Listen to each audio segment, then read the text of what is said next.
Well, hello everybody.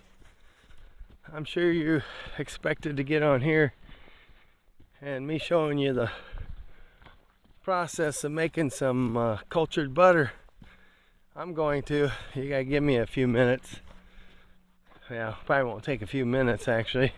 But I'm gonna go down to the chicken house and let my chickens out in the run so they can get some sunshine. It's supposed to warm up a little bit today and a little bit warmer yet tomorrow. I think it's gonna be in the 50s today, and I think in the low 60s tomorrow, which is good for this time of year.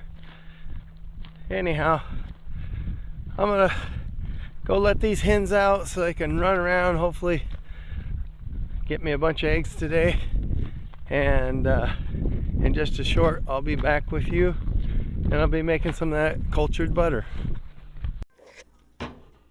Right here is one of the jars of cream that I'm going to turn into butter. Cultured butter, that is. This has been sitting out for a good day and a half. Plus this cream is starting to get old anyhow, as you can see. It almost looks like it's soured really good. You can see all the bubbles in it and stuff. I'm going to shake it up. See how it is. I'm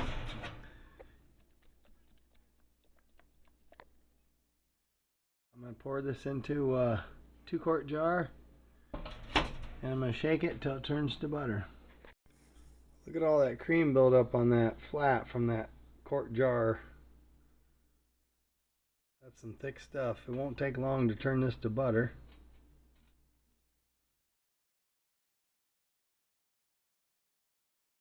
Look at that.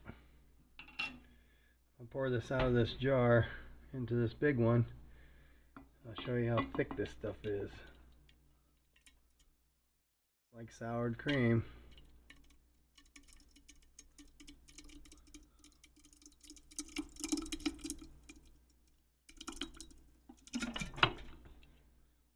That's going to make some really good cultured butter. Well, it's a nice sunny day, so I decided to come out here on the deck. And as you see, I got my jar of cultured cream. Sat on the counter for all day yesterday. Actually, I think I took it out the night before and it was all day yesterday and then last night. So it's been out there a day and a half sitting on the counter at least. Had been in the fridge and it was getting old and starting to thicken up then, so I knew it was basically turning to sour cream, but I'm going to turn it into butter here. I'm going to set the camera down because I'm just going to be sitting here shaking this. But I'll time myself. I'll show it to you when I'm done and let you know exactly how long I shook this before it turned to butter. Well, it's turned to butter.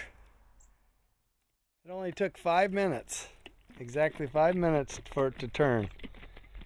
That's the fastest I've done, but this is cultured cream, so like I said, it goes quicker than just fresh cream.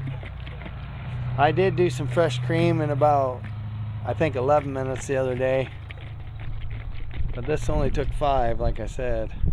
You can tell it's done when we shake it back and forth. It'll build up on the glass, and then when it turns to butter, you can see it's kind of clearing off. The milk runs down. The buttermilk. I'll pull the lid off and shine my camera down in there so you can actually see the butter floating in the buttermilk. There it is. There's the butter. As you can see it floating in the buttermilk. I'm going to take it in and I'm going to strain the buttermilk off of this and then dump it in a bowl. And I have another quart of cream. I'm going to do the same, and then I'll combine the two together and then show you how much butter I got, and maybe show you a little bit of the process of rinsing it off or adding salt to it and working the buttermilk out of the butter. Well, my wife took over the kitchen. She's got her music blaring and doing some dishes and stuff.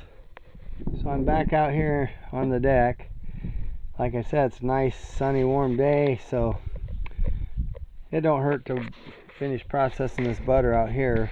But what I done is I went back into the kitchen with the jar of butter that I had made, and I drained the buttermilk off of it and put it in this bowl, and then I went and got my second quart of cream and done the same.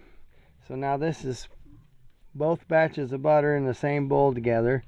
After I drained the buttermilk off, I got the kitchen faucet, the cold water going, and I filled this bowl up with cold water, and it washes some of that buttermilk out of the butter, and I drained it off.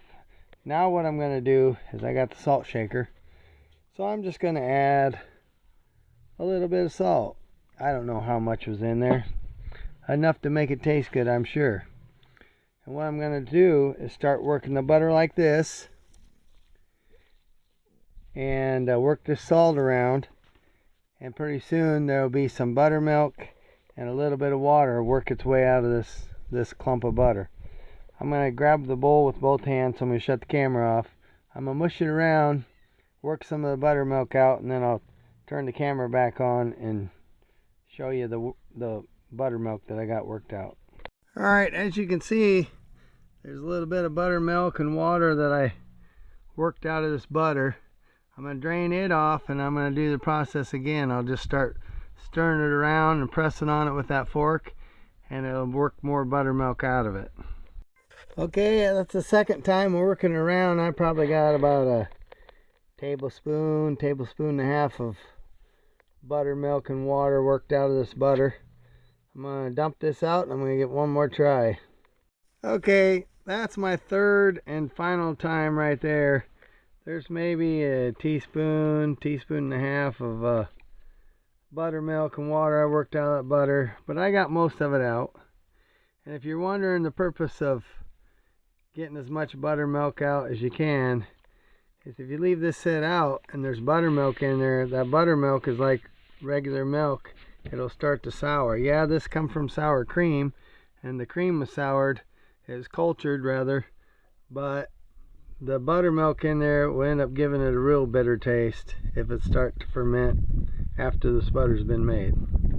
Well, I hope you enjoyed this video, and if you want to make some true cultured butter, you get fresh cream, not the processed stuff from the stores, and you just let it set out and ferment.